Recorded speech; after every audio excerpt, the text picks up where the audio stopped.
Hello guys, Team SauYO is back to reduce your burden of reading and analyzing the Hindu. Guys, I would like to tell you that we will not just discuss what is already given in the newspaper.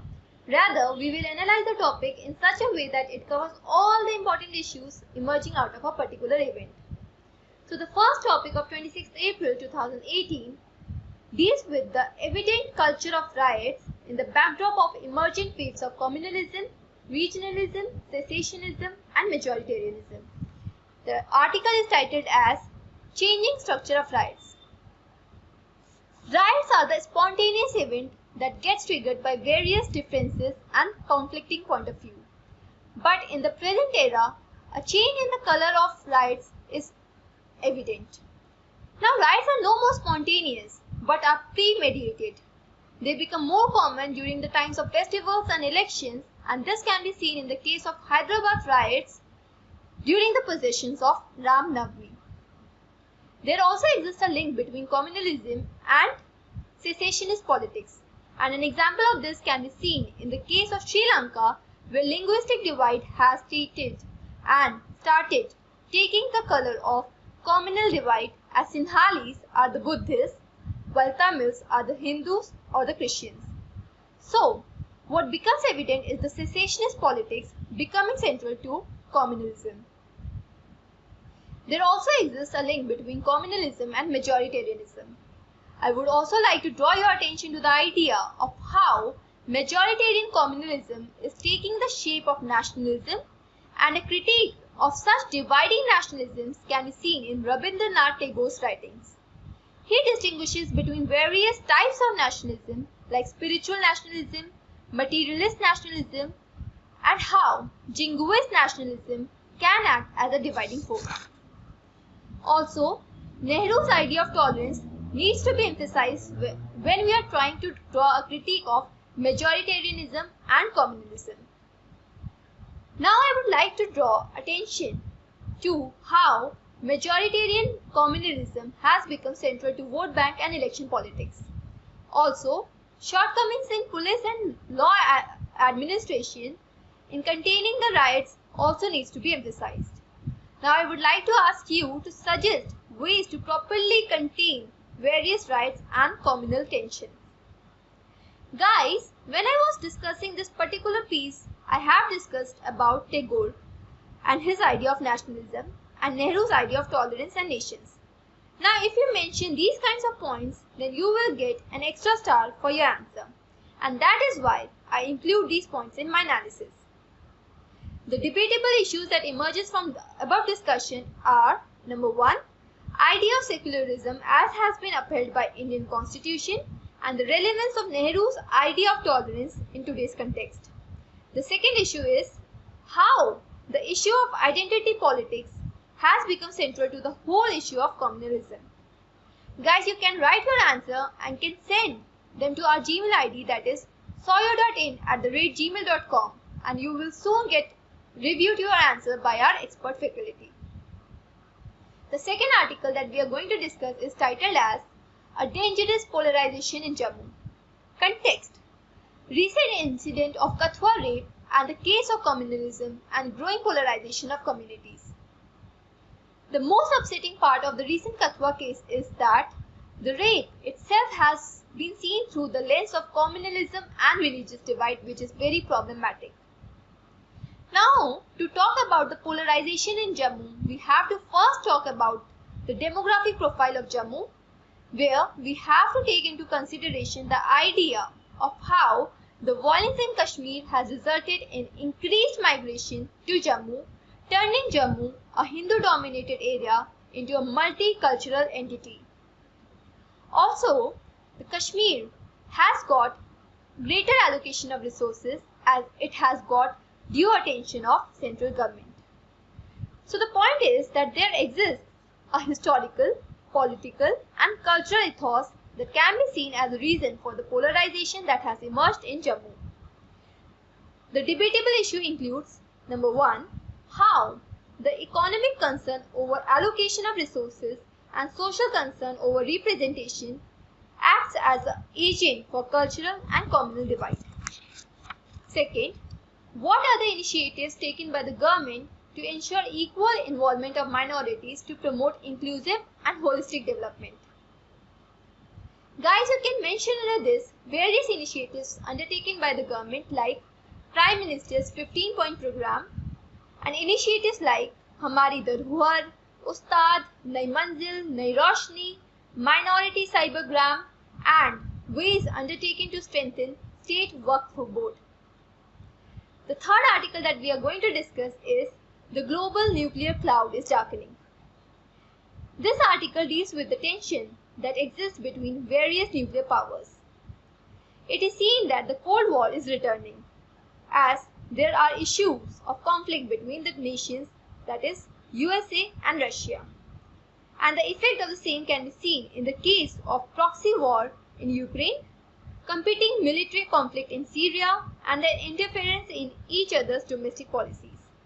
Both the sides have started developing nuclear missiles which cannot be detected by radars and have engaged in developing anti-ballistic missiles. The second issue which is to be discussed under this is Iran nuclear deal. Guys, in yesterday's discussion, I have highlighted that the move of scrapping Iran nuclear deal may result in Iran moving out of NPT, that is Nuclear Proliferation Treaty, and if this happens, then many countries will follow the suit. The third issue is the case of denuclearization of North Korea. So it can be said that nuclear clouds are coming together and that there is a need to critique the doctrine of jingoist nationalism and nuclear hegemony. The debatable issues that emerges from this topic is the tension between various nuclear powers and its impact on geopolitical scenario. The second issue is the role that India can play in containing the emerging tension between various nuclear powers. And to answer this, you can start your answer by mentioning about the relevance of the policy of non-alignment movement in the times when the term Cold War II has come into the picture. The third article that we are going to discuss is titled as Cautionary Notes for Wuhan. An informal summit has taken place between India and China with no preset agenda.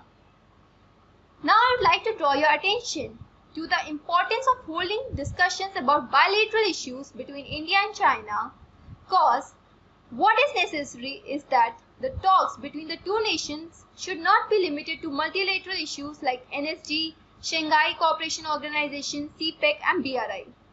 Rather, emphasis should be given to bilateral issues like how to improve people-to-people contact between the two nations, and this can be done by further undertaking liberalization of visa norms, exchange of Bollywood and Chinese films, emphasizing the cultural and historical symmetries.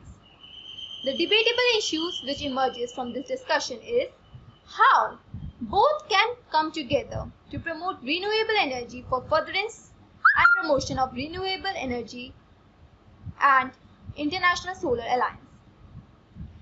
The second issue is the relevance of holding dialogue mechanisms to promote trade and social linkages between the two nations. The next article that we are going to discuss is titled as Revisit AFSPA, that is Armed Forces Special Powers Act.